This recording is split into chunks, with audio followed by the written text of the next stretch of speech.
Hey everyone, welcome back to your favorite sales podcast. I'm your host, Ross Rich from Accord, and today we got a really special guest. We got a legend in the sales and revenue leadership world. We got, I know you're rolling your eyes, but it's the case. John Barrows, everyone knows the name, Sell Better by JB Sales. Really excited for this one, especially the topic that you mentioned that you wanted to dig into today. So maybe I'll let you say a few words about yourself, and then we can dive right into some of the actionable tips. Yeah, I appreciate it, Ross, and appreciate being here too. Yeah, I'm not that important, but I've been in the game for a while at this point. So, I kind of grew up. I fell into sales just like everybody else. Kind of got my degree in marketing. I started with DeWalt Power Tools, giving away free tools to construction workers. Then got to Xerox, which is where I got my formal sales education. Then I started how to do sales. Yeah, I talk about selling a commodity, right? And by the way, I sold copiers to the government, so it was like about as bad as it got. And then I started a company doing outsourced IT services with a few friends of mine. We grew that up, sold it off to Staples. Joined a training company that I had taken to help that, and then they screwed it up and I took it over. So now I get to work with some of the cooler companies out there, a lot of the SaaS, Salesforce, LinkedIn, Box, Dropbox, Okta, AWS, Google, Slack, those type of companies, and a lot of others. So I've trained most of their sales organizations for the past 15 years, and still out there rocking every day like everybody else. I always say I'm not a trainer. I'm a sales rep who happens to train. So I'm out there grinding just like everybody else every day and get my ass kicked just like everybody else.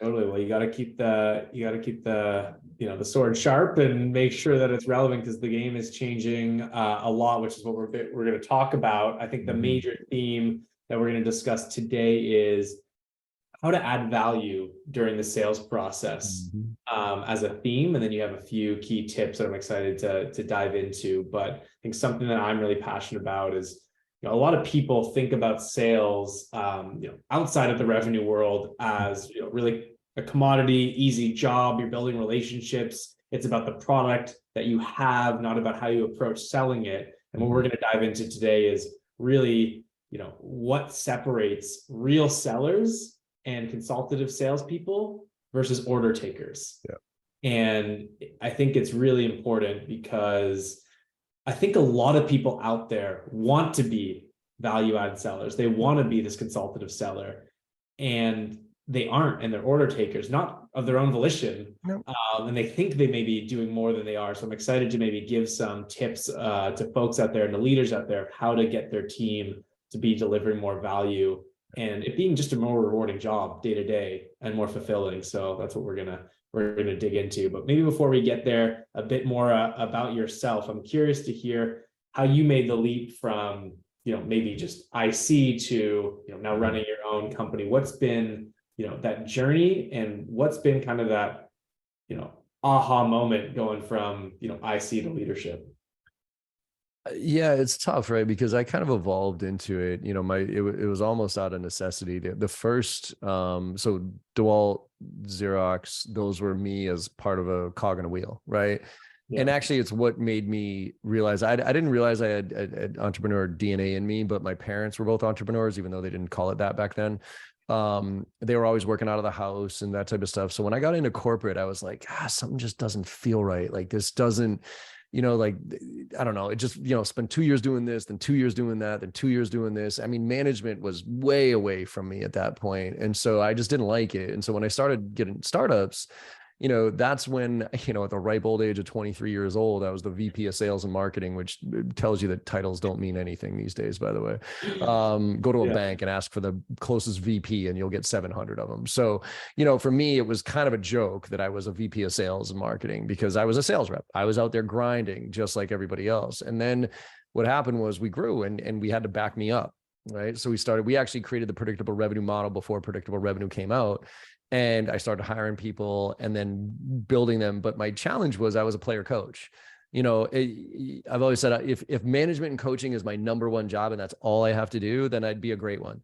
But I suck at it because I have to sell and do that. Yeah, my management style. default to selling, right? If Yeah. you have a choice. Yeah. Well, and my management, unfortunately, my management approach is keep up, right? Like you'll learn a shitload if you pay attention and you keep up. But if you don't keep up, I don't have time for you, right? That was kind of my thing. And so what I realized very quickly was that if you don't start looking at sales as more of a science than an art, it's almost impossible to replicate. And so I started really focusing on process and structure, and not scripts and templates, but process and structure. And there's a difference between those. And so, because, the best managers are almost never the best reps. And that's what most companies do. They mostly promote their best reps to be managers. And the problem with that is your best reps are usually your best reps because they're artists. They just know how to spend their time. They know how to focus their energy. They have that innate ability to communicate with people, and having them try to translate that to other people is brutal, right? It's like, well, because they're not them, you know what I mean? But if you have I'd rather have like the B+ rep who consistently hits their quota, but never blows it out of the water, but can tell me exactly how they are hitting their number, what the process is they follow, because you can replicate a process. You can put people into a process and a structure. It's hard to replicate art. Now, if you break down art is a structure behind art. Right. I mean, Picasso, he didn't just grab his paintbrush and start painting shit and it was unbelievable. Technique. It was Yes. techniques. He learned every medium. He learned the details of every single medium. If you actually follow Picasso, he was one of my first, like art was my first major. Like he mastered every single medium before he went to the next one. And he figured out the science behind the art so he could be Picasso. And that's where I think that you have to make that shift from a leader standpoint to go from being an artist, a pure artist because you are that good, to being a scientist and creating a structure that everybody can actually fall into.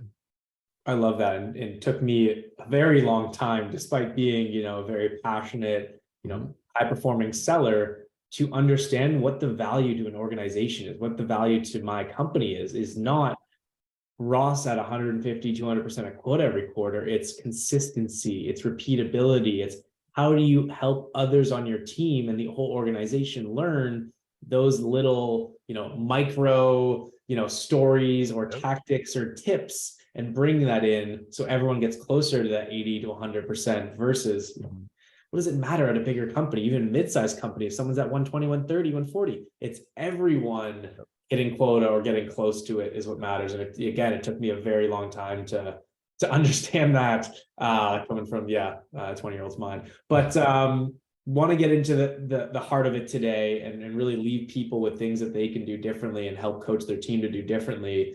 So we're going to get into the second part, the strategy here. We asked you before, I love the tips that you added, for 3 tactical tips that can help sellers add more value, and just in general, things that you've seen the best teams do and execute consistently on. So if you want to walk us through those, I would love to hear your take on it, maybe some best practices on not just how to do the thing, but like we were talking about, how do you get people to actually do this stuff every day? Remind me what those 3 tips were so I can make sure I remember what I wrote down here. Well, the first one is probably my favorite, which is mapping out the buying and selling process, understanding your levers. What are those gives? What are those gets? What is the general process that we need to go through? Every deal is obviously a special snowflake, but there's a roadmap to it and key milestones. So this is actually my negotiation training, right? So I got 2 programs. One's called Filling the Funnel. The other one's called Driving to Close. This is part of Driving to Close. And it's actually the thing that got me hooked on this training in the first place. Look, at the end of the day, and this is what anybody can do, they can take a pen and do this today, right now, listening to this. At the end of the day, negotiations is ultimately about gives and gets, right? And the equality of those gives and gets. The problem is most sales reps are givers, right? We give, and we expect one very big get in return at the end, which is the signed contract. But by doing that, we have this false sense that, hey, I've done everything you've asked me, so now it's my turn. That's not the way it works. By doing that, we are actually conditioning the prospect to either treat us poorly or keep asking for things. Exactly. Right? You're saying that it is okay for you not to do anything, and that's the relationship that you've built. You are. So why do you expect something at the end? Why do you expect the relationship to change all of a sudden? You have allowed them to treat you. This is why sometimes they don't even have the common courtesy to call us back at the end, because there's no respect in the relationship, right? I mean, you know it as well as I do. The best relationships you've ever had in your life are the equal ones, right? And if one's off, even if you're the winner, for instance, like it doesn't feel, it doesn't work. It just doesn't as a relationship. And look, I guess if you're in one call closed territory and you never need to call that client again, and you don't give a shit, whatever, fine. But if you're in our world of relationships and long-term contracts with customers who want renewals and all that other stuff, you can't look to win, but you can't look to just give up the farm. So, So in the other side, by the way, that's if we get everything. But if we give if we give everything and don't get much in return. But on the flip side, it's not good either. If we get everything but don't give anything, usually that is either we're conscious about it, the client's asking us and we're not giving it to them, or what's more dangerous is the client's not asking. And if the client isn't asking for things that are typical in the sales process, we get happy ears all the time because they tell us what they want to hear. Oh, here's the budget. Here's the timeline. Here's the, all this other stuff. And we're like, oh my God, this is all buying signs, right? Like they're telling me freaking everything here. This is insane. But what we're missing is the fact that, wait a minute, they're not asking for the things that typically, so in that case, the hard things, right? They're not asking hard questions. Someone's going to ask those hard questions. If we're not proactive in answering them, they're going to go on either in their head or someone else's. Exactly. Yeah. And it, to me, it tells me that we're probably column fodder. They've probably made up their mind to go with they're evaluating 3 vendors. They've already made up their mind to go with somebody else, and they're keeping us in the game to tell their boss they did their job.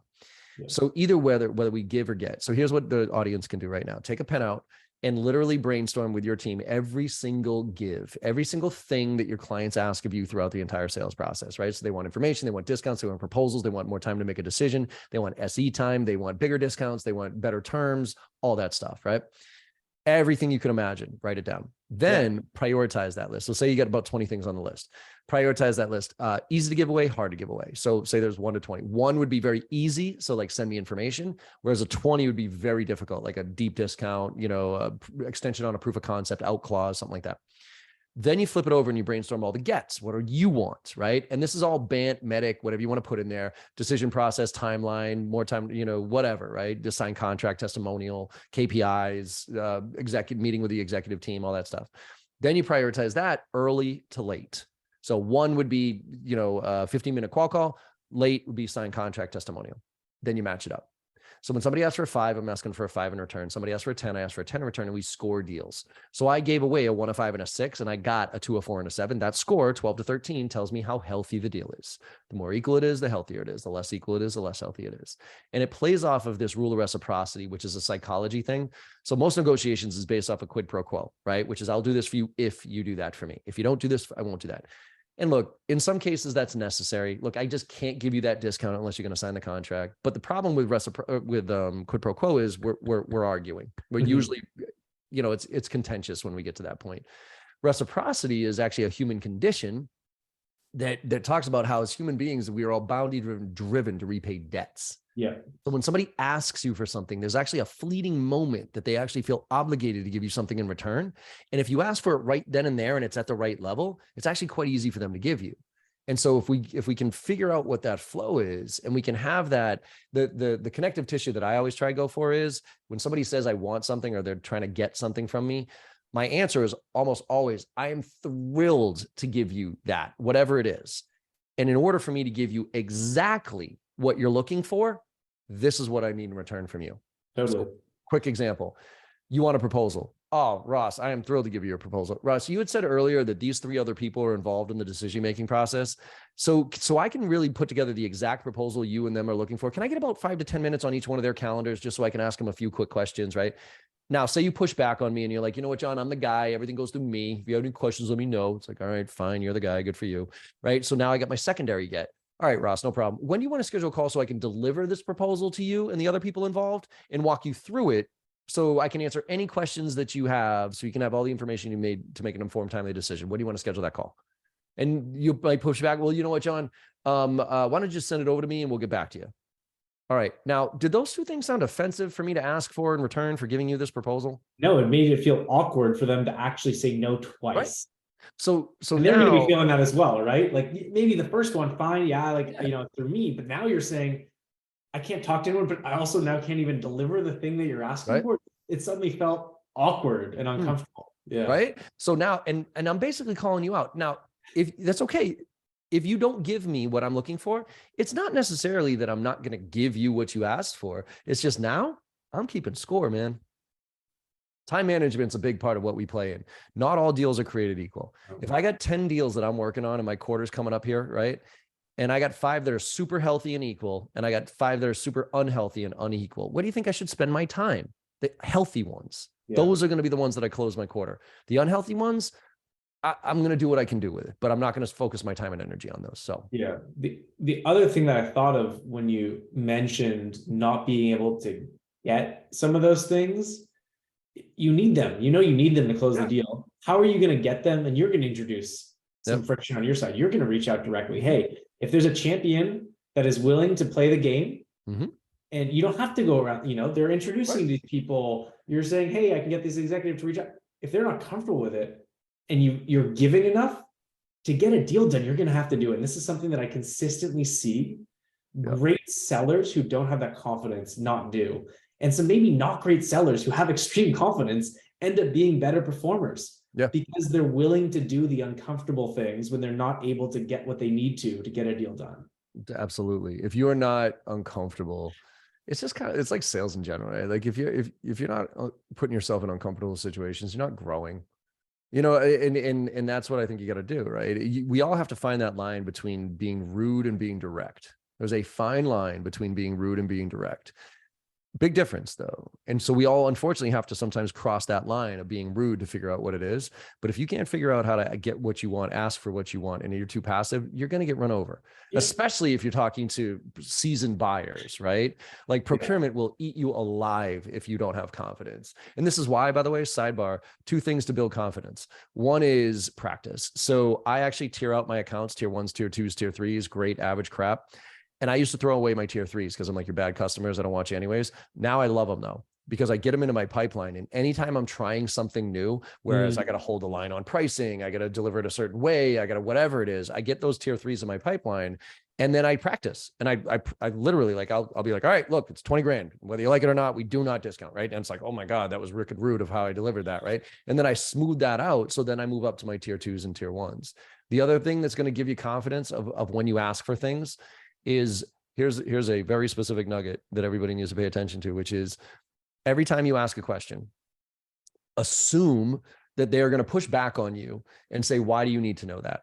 So you have to have a reason for your question. So all these gets, you want to tie a reason why you need it. For them, and ideally, not for you. Exactly. For them, that's my point. Is like, you got to make the connection of why you need it and why it's in their best interest for them to give it to you. And if you can't make that connection, then you're going to have to fake it till you make it from a confidence standpoint as far as getting it. But if you can make that connection, then when you ask, here's an example. When you ask, like, here's an example, you ask for competition, like, okay, Ross, well, who else you talking to? Like, and the reason I need to know, and a lot of times it was like people below the power line can be like, I'm not comfortable telling you that. It's like, shut up. Like what? They think it's IP that they can't give away. Yeah, it's like, now, by the way, people above the power line never have a problem telling me who the competition is. They want to hear from me why I'm different, right? But people below the power line. So I used to get that a lot. I used to get, well, I'm not comfortable. So before I would ask the question, and then before they would even answer it, I would give my reason. So I'd be like, hey, Ross, so just out of curiosity, Ross, who else you talking to? And look, the reason I ask is because if you're talking to like me, Richard Harris, Jim Keenan, Winning by Design, like you're kind of comparing apples to apples there across the board. And you'll have an easier time making a decision. But if you're comparing like me to Miller Hyman and, Sandler, all these, like you're kind of comparing apples to oranges to lemons, and you're going to have a hard time making this decision. That's why I'm asking you who the competition is. Yeah. And then you will literally watch them relax, like their shoulders will even drop, and you'll be like, oh, okay, well, this is so, because when people feel like there's a reason for it, like when they know the reason why you're calling, the reason why you're asking a question, there's a psychological component to that where they're like, oh, okay, well, now I get it. But if you just ask somebody for something, they're gonna be like, nah, piss off. So have a reason. Totally. And tying it back to maybe the theme of this session, adding value. You can turn things from gets to gives. You're getting that information actually as a way to help a customer understand a smart way how hundreds of other people in their role that have done this before have thought about this decision. And I think going back to even what you're saying with the confidence is like, I love my job as a seller. I am arming my customer with more information in a way that they can think about this that there's no way through research online, everyone says they don't want to talk to a rep. Talk to a great seller. Get a great server. Check into a restaurant, or sorry, check into a hotel with someone who knows the area. Like, these are like magical moments in your day, your trip. All the difference in the world. Here's another easy one for a lot of people listening. Somebody says, send me information. This is how you make it in their best interest. Hey, I'm happy to share with you some information here, Ross. What information would you like? Could I get a little bit more insights on what you're looking for and a little bit more of your, kind of your priorities, so I can send you the right information? Because you can go to my website all day long, man, and all my information's there.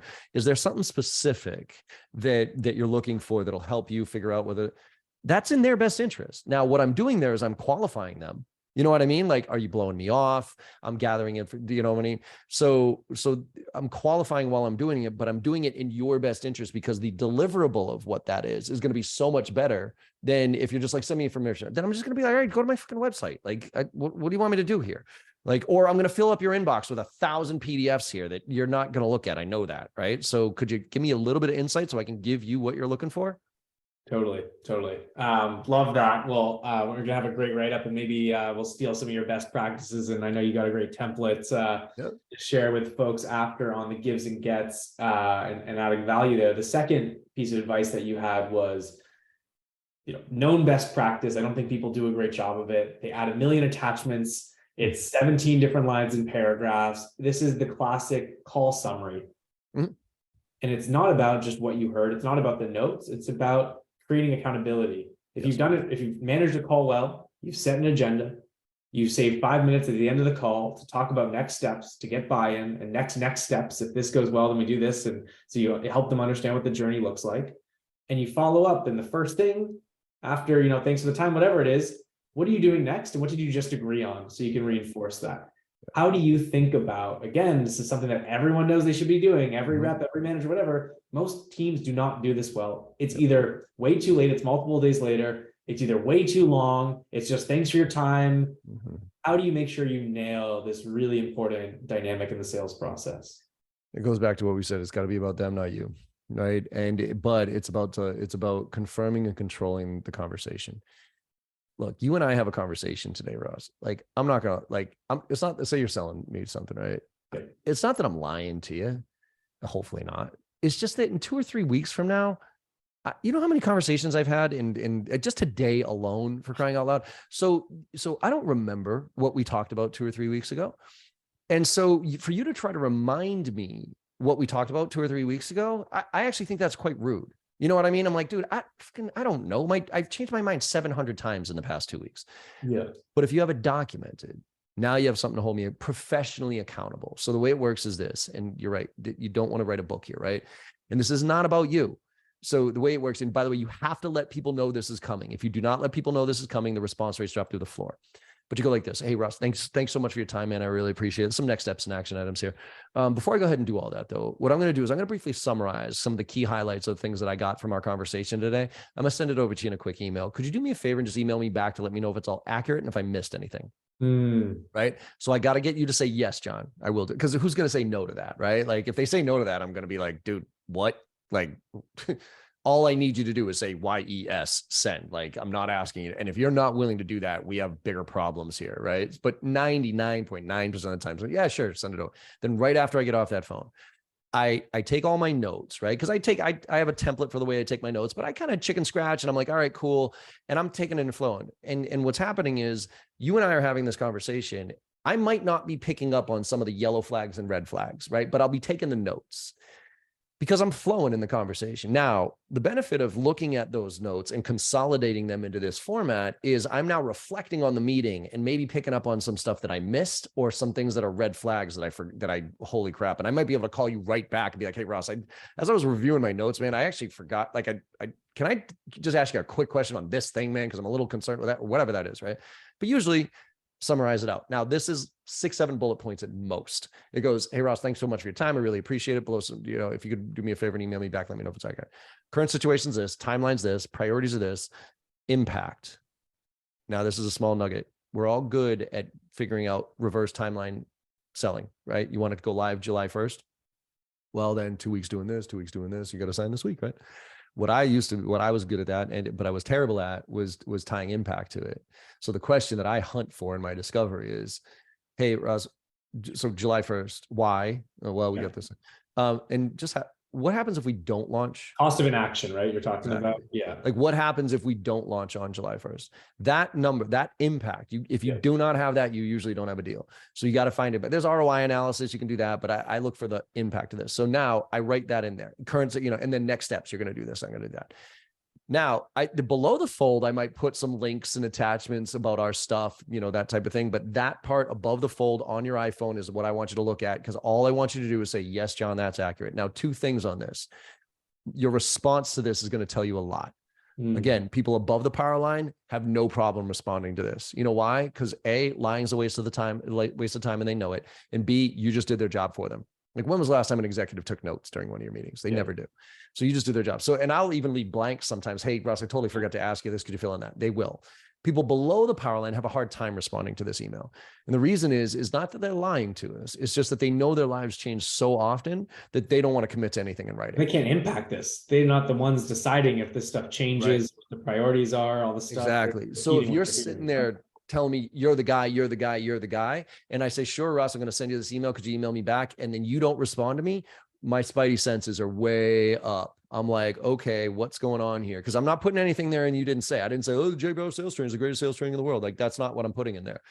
So right there, but now ideally they say yes, right? So yes, that's all accurate. Now you got something to hold them. Now your second, third, fourth, fifth meeting, guess what? The first point on the agenda is, hey, is this stuff still all accurate? Yeah. And then, and this is a nugget for everybody listening, the first question you should ask on your second, third, fourth, fifth meeting of anybody after your first one is the question, what's changed? Not has anything changed. You don't want to make this close-ended. What's changed always. Because things are changing so fast. So confirm, is this stuff still accurate? Now, what's changed? Cool. Now have that conversation, summarize it again. It's the connective tissue between every role. So SDR makes a cold call, summarizes it, CCs the AE. AE grabs that first point on the agenda, has the call, summary email, sends it off to the SE who comes in. SE has that conversation. We flip it over to the CS. So it's the connective tissue between all the handoffs. And when the client ghosts you, you can then use it to get them back. You can be like, hey, is this still your timeline and priorities? Because if it is, we need to go. If it's not, that's okay. Let's just get back on a call. And it's something I can use to go over your head. And it's not just following up. It's not you're following up. It's you said these are the things you're working on.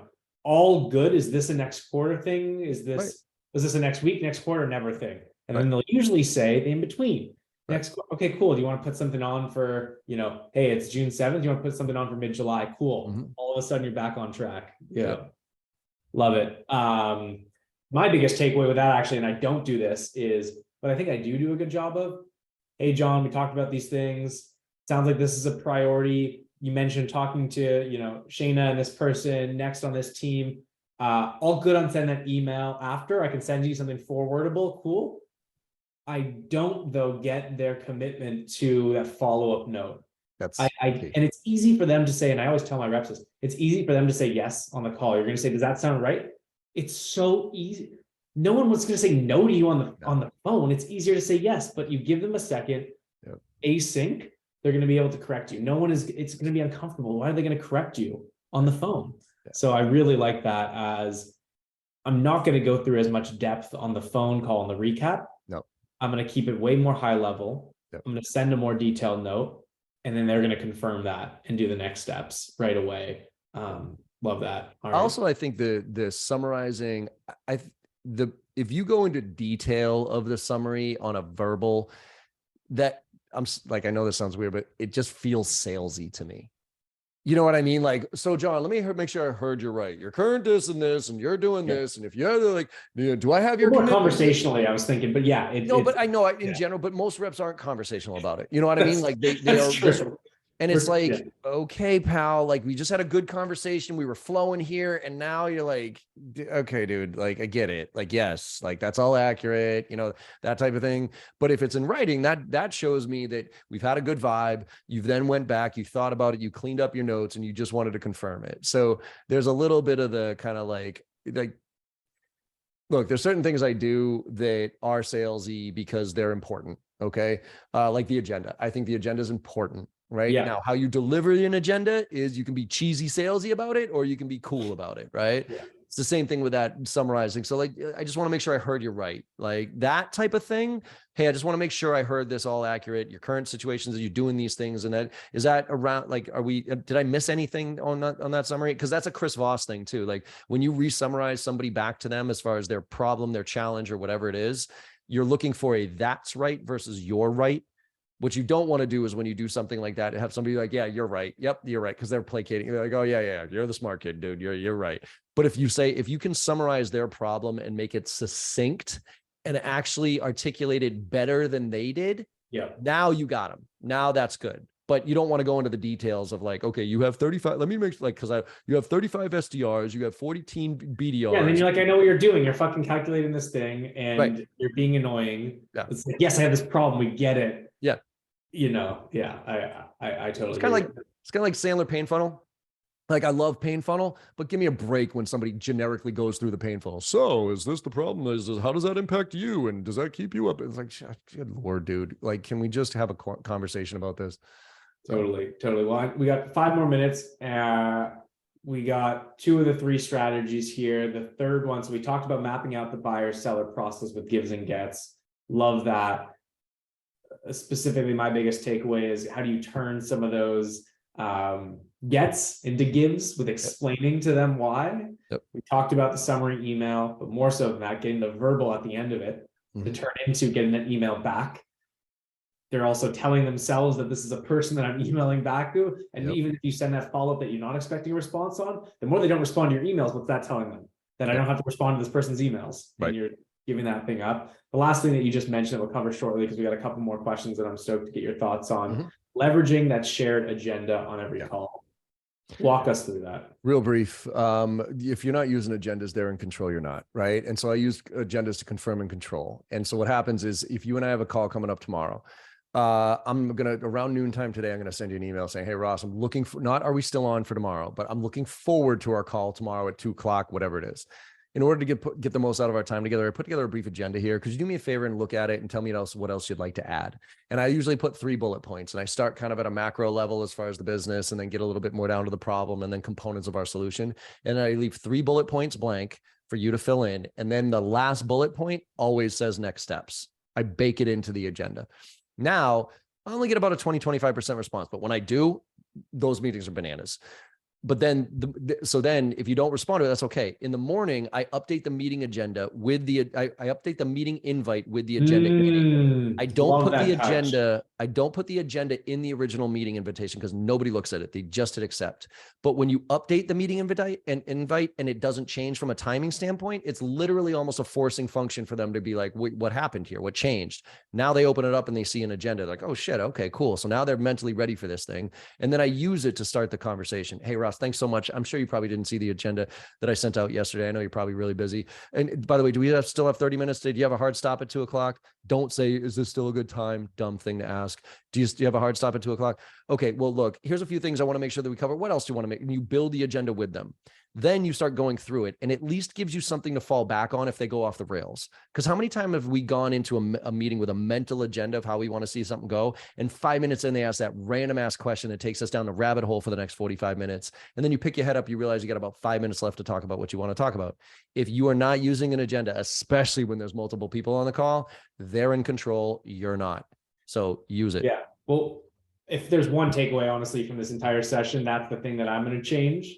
And on our team, because the biggest thing that I'm thinking about, and I know a big focus on most teams right now, is getting to power, is getting to VPC. They are not thinking about when that meeting got scheduled. They have no freaking context. Either you reached out and you set up that meeting, either someone on their team said that you need to talk to them. They have no freaking idea going into that meeting back to back, whatever the thing is. What's this about? The A title. I mean, that's changing a bit for me now because still I'm getting this meeting. They are jumping from one thing to the next. They're about to respond to some Slacks because it's a potential vendor call. You know, they're the customer, et cetera. The power dynamics off. You have earned the right for those 30 minutes if you have taken the time to build an agenda and follow up with exactly what you're going to talk about. You've just totally changed the dynamic and earned the time with them.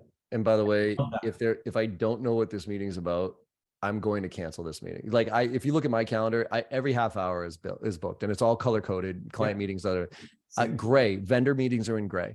And when I look at a day where I am back to back to back to back to back, and I need time to go to the bathroom, I need time to grab lunch, guess who I'm canceling? It's a vendor call. You know why? Because most vendor calls are bullshit and the reps aren't prepared, and I don't even remember what it's about. But if I get an agenda in there, it shows me the reps prepared. They've actually thought about this. I now have a sense of what this meeting's about. And so I'm a lot more likely to show up to that if I understand what it's all about. Love it. All right. Well, we're going to hit this last minute or so with some rapid fire questions. Sure. Action-packed session, but wanted to make sure we get to these. Are you ready, John? Go for it.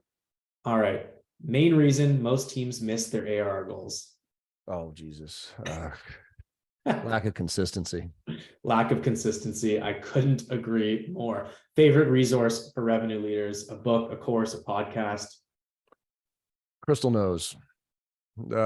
Just the ability to read people's disc profile so I can understand who you are. Right. That's one of like kind of a funky one. It tells me, are you a high D and how to sell to you and those type of things. So interesting. I'm gonna have to check that out. Number one challenge for revenue leaders in this market 2023.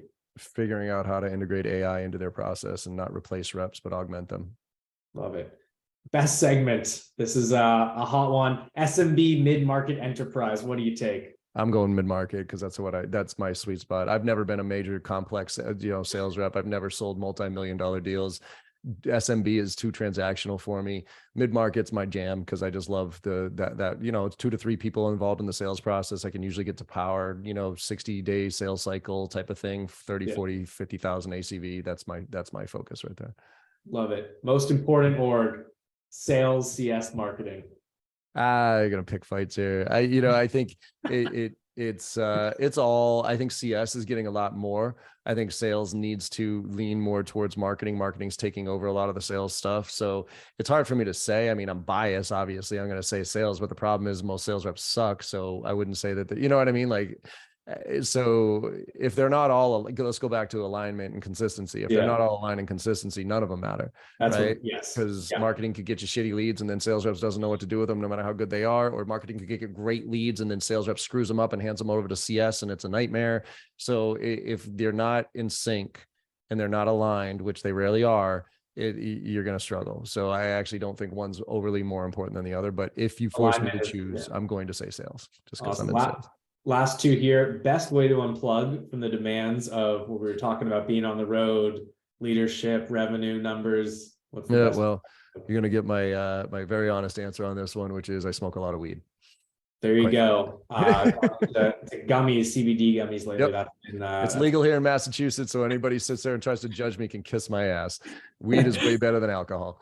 So that's how I unplug and play and hang out with my daughter and my wife, quite frankly. Like when I check out and I can hang out with my daughter, that's where I can recharge everything. So love it. And last one here: the road to successful revenue leadership is paved with fill in the blank. Failure. Yes. 99 no's, 1 yes. The 95 no's, 5 yeses. It starts with failure and ends with failure. Love it, man. This was a really fun session. I'm energized. I got a lot of best practices to figure out how to integrate into our team here, especially that calendar movement. That is genius. I've never heard of that before, but appreciate you taking the time and sharing your wisdom with the community as always. Yeah, thanks, Russ. And for everybody out there, if you go to jbarrows.com, like tons of training, tons of free stuff. So go check it out and I'm happy to help. Also, John M. Barrows on Instagram. I'll give you free consulting, free training there. You can hit me up there anytime and I will answer any question that you got. More tips like this there. Thanks, John. There you go. Thank you.